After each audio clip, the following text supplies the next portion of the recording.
আজকে আমি একটি গল্প বলবো। তার নাম হলো জাদুকর ও এক ভুতুড়ে বাঁদর। একটি গ্রামে একটি জাদুকর এসেছিল আর বলছিল যে কে আমার এই জাদুতে আসবে, তাকে আমি খুব ভালো মতো জাদু দেখাবো। তো সব গ্রামবাসীরা দেখতে চাইছিল। রাজু নামে একটা ছেলে তাকে বলছিল যে আমি তোমার এই জাদুকর জাদুকরি সেই খেলাতে অংশগ্রহণ করতে চাই, তুমি আমাকে অংশগ্রহণ করাতে নিবে? রাজু বলল। তো জাদুকর বললো যে ঠিক আছে, তুমি এই বাক্সতে ঢুকে যাও। তো রাজু তখন সেই বক্সে ঢুকে গেল আর সাথে সাথে সেই জাদুকরটা একটা জাদু করলো এবং সেই বক্সটাকে উঠিয়ে দেখালো যে এটা একটা বাঁদর। তো বাঁদরটাকে দেখে সবাই বললো যে এটা তো আসলেই একদম ভালো জাদুকর, একদম বেশ একটা ভালো একটা জাদু দেখিয়ে দিল। এই বলে সবাই হাততালি দিতে থাকলো। আর তখনই সেই গ্রামে একটা ভূত বাস করতো, কিন্তু কাউকে সে এই ভূতটা মারার সুযোগ পাত না। তো সে এই জাদুটা দেখছিল আর বলছিল যে কি এমন জাদুকর, খালি আমাদেরকে বোকা বানাচ্ছে। তো আমি কিনা সেই বাঁদরটার মধ্যে ঢুকে যাই, তাহলে সবাইকে ভয় দেখাতে পারবো। তো সেই ভূতটা সেখানে ঢুকে যায় সেই বাঁদরটার মধ্যে এবং একদম শয়তানি হাসি দেখাতে থাকে।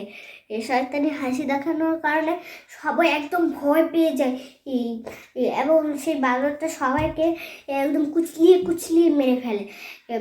তো কিছু কিছু মানুষ সেই গ্রামে যে বাস করতো, তো তারা সেই গ্রাম ছেড়ে একদম অন্য গ্রামেই চলে গিয়েছিল।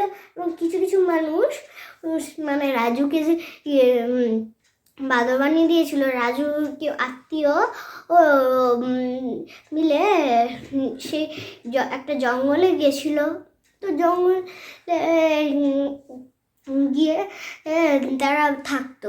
তো তারা একদিন সাধু বাবাকে ডাকতে যাচ্ছিল, তখন কিছু মানুষ তাদের সেই রাজুর আত্মীয়কে দাঁড়াতে বলে আর বলে যে এটা তো সাধু বাবার কাজ না, এটা তো সেই জাদুকরের কাজ, আমরা জাদুকরের কাছে যাই, এটা তো সাধু বাবা করেনি।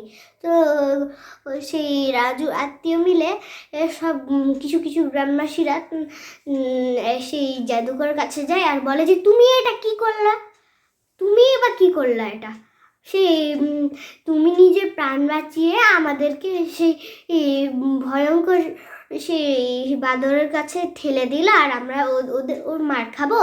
তুমি এখন কিছু করো, নাহলে তোমাকে আমরা পুড়িয়ে মেরে ফেলবো।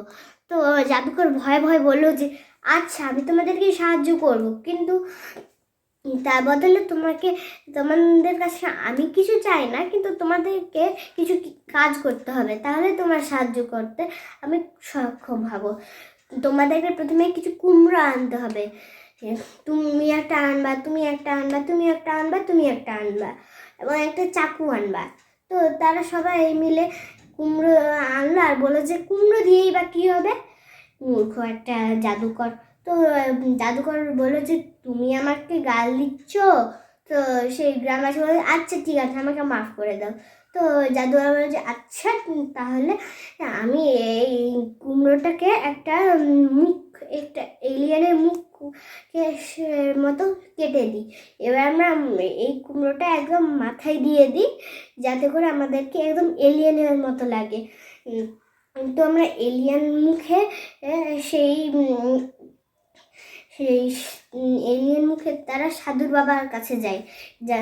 তারপর সাধু বাবা বলে যে তোমরা যে বাঁদর কথা বল, সেই বাঁদর কথা আমি আগেই জানি। ওই বাঁদরটা এক সময় এই একদম রাত্রের বেলা কিছুই দেখতে পারতো না। তো সেই বাঁদরটাকে একজন মেরে ফেলেছিল, তাই সে এবার এখনো একদম কিছু দেখতে পায় না। সে তাকে মেরে ফেলার পরে সে একদম ভূতের মতো হয়ে গেছিলো, কিন্তু সে আগেবার মতনই সে রাত্রেবেলা কিছু দেখতে পারতো না। তো সবাই এই কথাটা শুনে একদম খুশি হয়ে যায় এবং সে বাঁদরের কাছে যায় আর বলে যে, এই বাঁদর, তোর সাহস থাকলে তো আমাদের কাছে আয়, তো আমরা এলিয়েন, আমরা তোকে মেরে ফেলে আমাদের সাথে আকাশে উড়ে নিয়ে যাব। তো এই কথা শুনে বাঁধর মধ্যে থাকা সে ভূতটা একদম ভয় পেয়ে যায় এবং তার মধ্যে থেকে উড়ে পালিয়ে যায়। এই যে সেই বাঁদরটাকে মেরে ফেলে তো ভূতও মরে যাবে। তো এই এই এই দিনেরই অপেক্ষা করছিল ও সেই জাদুকর।